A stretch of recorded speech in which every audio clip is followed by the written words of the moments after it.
It's a beautiful, cool fall day out, and Chips Ahoy can kiss my white monkey ass because we're baking cookies, and because I'm Joe Powell, and because we're cooking drunk.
The first thing you want to do, we're making chocolate chip cookies, by the way.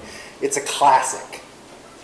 It isn't anything you're going to see on Martha fucking Stewart, but it's good and it makes the best midnight snack you've ever snack that you've ever imagined. Okay, so you're going to start with a cup of room temperature butter. Yes, butter.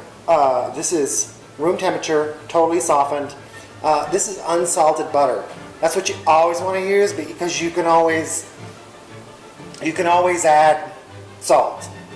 So unsalted sweet cream butter. We're going to put that into our mixing bowl here. I mix everything by hand because I don't have room for a fucking mixer. What you see is what you get. I have no storage. I have no space. So I do everything by hand, and I'll show you my little secret for that later. So you want to cream together the butter with a cup of granulated sugar. There you go. And we're going to use my Pampered Chef mix and masher, which is made for potatoes. But I find it's really useful for mixing dough, especially when you do it by hand. To your butter and sugar mixture, you want to add a cup of hard-packed brown sugar. This is dark brown sugar. I don't know why they want it packed, but make sure it's packed. Pack your shit. Once you get your sugars and butter creamed, you're going to add 2 eggs into the mixture. Just crack them right in. I'm going to go to the bathroom. This is why I like the mix and masher, because you can not only stir, but you can press down with it. You get a nice smooth consistency. You know what I mean? And then for that,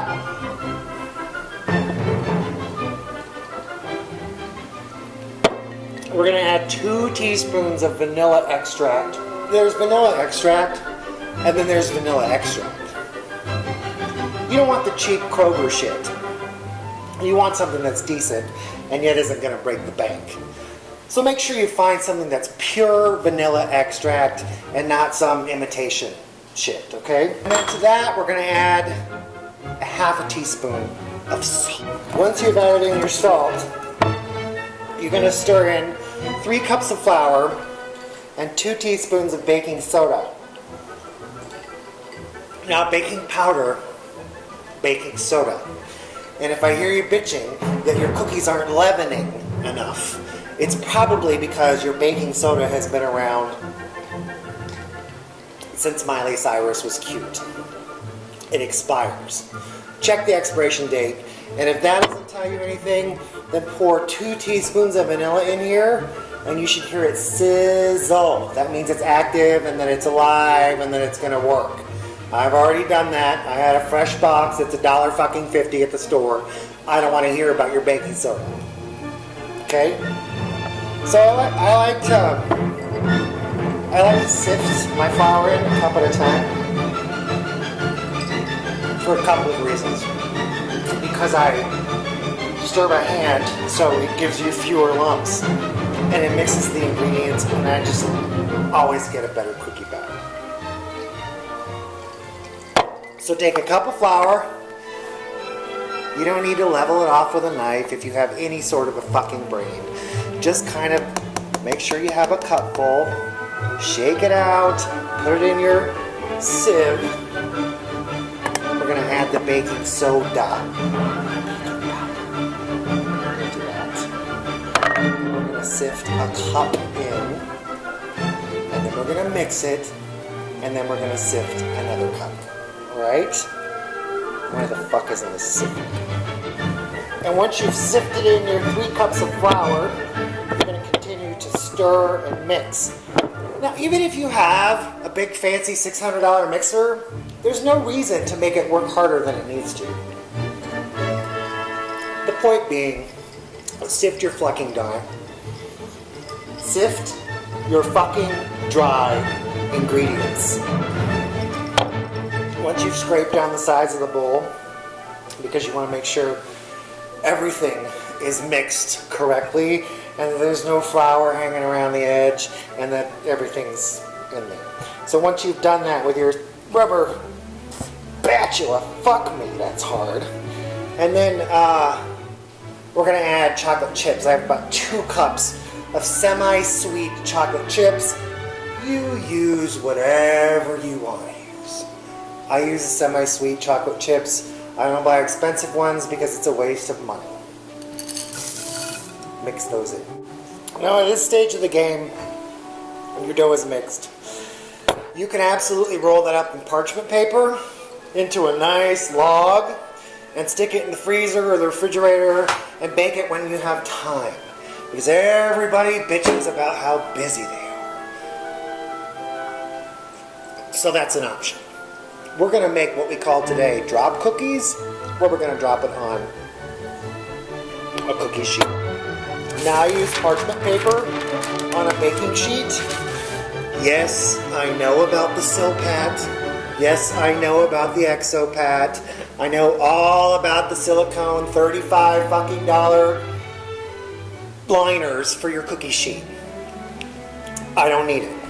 Any self-respecting homosexual is going to have parchment paper anyway. Very easy. Use 2 spoons. 1 to scoop with, 1 to drop it onto the sheet with. Did you get that? It's 1 to scoop with, 1 to drop it onto the sheet with. 1 to scoop with, 1 to drop it onto the sheet with. It's not brain surgery or rocket science. It's cookies. Yeah, I put 9 on a sheet because I like big cookies. You do whatever. Just space them out so they're not crammed together. And then we're going to bake those, which I already have, for 11 minutes. That's my oven. 11 minutes is what works good for me. You do whatever the hell you need, but it should be 10 to 12 minutes for 9 to a dozen cookies on the sheet. So I cooked this for 11 minutes, and it's a giant fucking mess. It makes Michelle Bachmann look like the Dalai Lama. However, it still tastes really good, and it's an excellent snack for you to have with a glass of milk or gin in the middle of the night or when the mood strikes you. So enjoy it and eat it. And I'm Joe Powell, and you and I are cooking drunk in the fall.